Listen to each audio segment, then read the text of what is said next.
Happy teachers day. সবাইকে জানাই শিক্ষক দিবসের শুভেচ্ছা। আজকের এই শিক্ষক দিবসের দিনে শিক্ষক দিবস কী কেন পালন করা হয় লম্বা চড়া হিস্ট্রি আমি বলতে আসিনি। আমি বলতে এসেছি যে শিক্ষক দিবসের দিনে দাঁড়িয়ে আমরা কতগুলো ভুল কাজ করে চলেছি। আমার সোজা যেটা কন্টেন্ট সেটা বিএড ভার্সেস ডিএলএড। আমরা একে অপরের ভিডিওতে, একে অপরের পোস্টে, কমেন্টে যে যা পারছি গালি দিয়ে চলেছি। বিএডরা গালি দিচ্ছে ডিএলএডকে, ডিএলএডরা গালি দিচ্ছে বিএডকে। একজন কত নিচু মানসিকতার এবং মানবহীন যে চরিত্র থাকলে এ ধরনের গালি দেওয়া সম্ভব হয়। অথচ তারা প্রত্যেকে হবু শিক্ষক, তারা হবু টিচার, তারা টিচার হওয়ার জন্য লড়াই লড়ছে, ডিএডরা লড়াই লড়ছে, বিএডরা লড়াই লড়ছে। কিন্তু আমরা গাল কেন দিচ্ছি?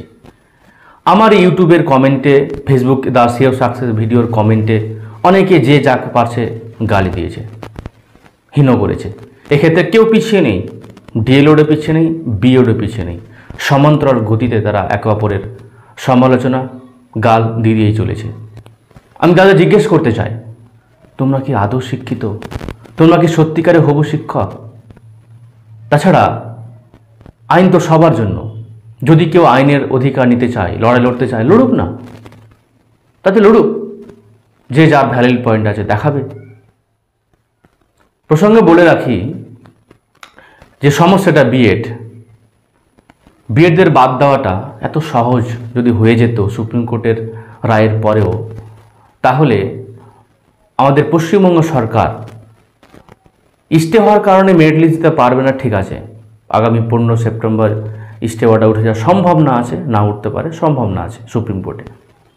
কিন্তু নতুন ওয়েবসাইট তৈরি হওয়ার পর পশ্চিমবঙ্গ সরকার প্রাথমিক পর্ষদ অন্তত কতজন বিএড পাস করেছে সেটা তো প্রকাশ করতেই পারতো, তাই না? কিন্তু করেনি। অনেকগুলো ব্যাপার রয়েছে, আইন রয়েছে, আইনের রায় রয়েছে, আবার সুপ্রিম কোর্টের সাংবিধানিক বেঞ্চ রয়েছে।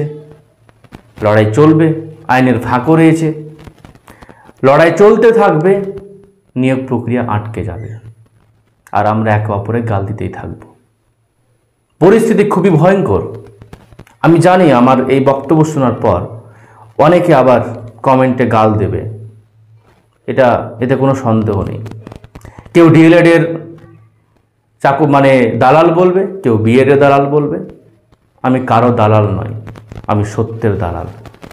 ডিয়ার ভিউয়ার্স, এই শিক্ষক দিবসের দিনে দাঁড়িয়ে যদি তোমাদের বিন্দু মাত্র সত্যি শিক্ষক হওয়ার ইচ্ছা থাকে বা শিক্ষক হওয়ার মানসিকতা থাকে, অন্তত সোশ্যাল মিডিয়াতে নৈতিকতা বজায় রেখে কমেন্ট করবে। প্লিজ কেউ কাউকে গাল দেবে না, নইলে তোমার কমেন্ট, তোমার যে চরিত্র প্রকাশিত হয় তোমার কমেন্টের মধ্য দিয়ে, তাতেই স্পষ্ট তুমি শিক্ষক হয়ে স্টুডেন্টদের কসাই তৈরি করবে নাকি আদর্শ মানুষ তৈরি করবে। সবাইকে শিক্ষক দিবসের শুভেচ্ছা। দ্য সিও সাকসেস কারো দালালি করে না, ছোট ইউটিউব চ্যানেল কিন্তু authentic YouTube channel. Thanks for watching this video. Keep watching, keep learning, take care and bye. জয় হিন্দ।